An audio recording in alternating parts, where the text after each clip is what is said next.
धर्म रक्षक दारा सेना के अध्यक्ष जो हैं मुकेश दारा सिंह जी के मैटर में भी यहाँ छुड़ाने के लिए उनकी सम्मान पूर्वक रिहाई हो, क्योंकि दारा सिंह को 22.5 साल जेल में हो चुके हैं और भारत का संविधान कहता है access to justice for all,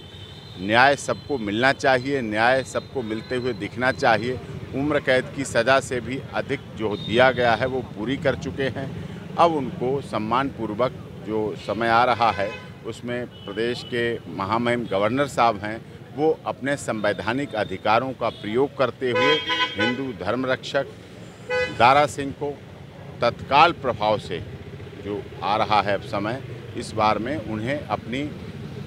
महामहिम राज्यपाल की शक्तियों का प्रयोग करते हुए उन्हें रिहा किया जाना चाहिए, जिससे न्याय होते हुए सबको दिख सके। जब अन्य केसों में राजीव गांधी हत्याकांड आपने देखा, उसमें कितना बड़ा विभत्स कांड था, देश के माननीय प्रधानमंत्री के साथ था, उसके बाद भी उन्हें रिहा किया गया और वो छूट के बाहर हो चुके हैं। गुजरात वाले मामले में भी देखा आपने, रिहा हुए हैं। तो जबकि इस पर आरोप तो दारा सिंह पर सब आरोप थे झूठे हैं और पूरी तरह से इसको केवल हिंदुत्व होने के नाते, हिंदुओं की लड़ाई लड़ने के नाते इसे गिरफ्तार किया था, ये मामला है। और दूसरा, मुकेश जैन के ऊपर जो इस तरह से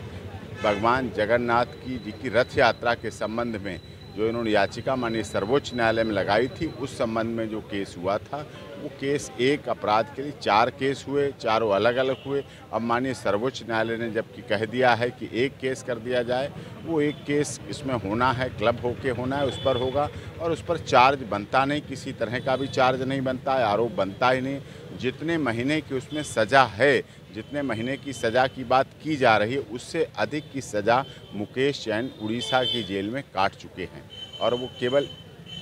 मिसयूज़ है। उसके बाद भी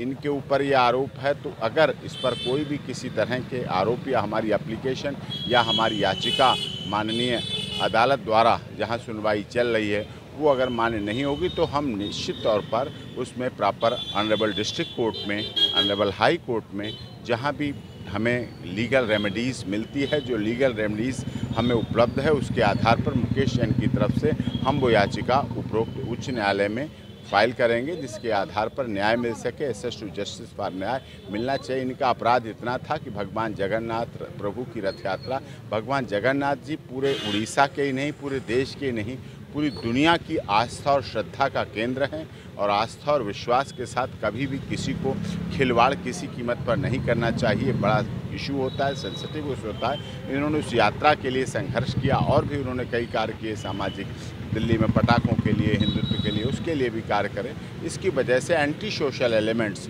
जो असामाजिक तत्व हैं समाज में, वो इनको इस तरह से हरासमेंट करके झूठे केस दर्ज करा रहे हैं, जो कि इस पर पाबंदी लगनी चाहिए और माननीय अदालत को इस पर संज्ञान लेकर जो झूठे केस लगाए गए हैं वो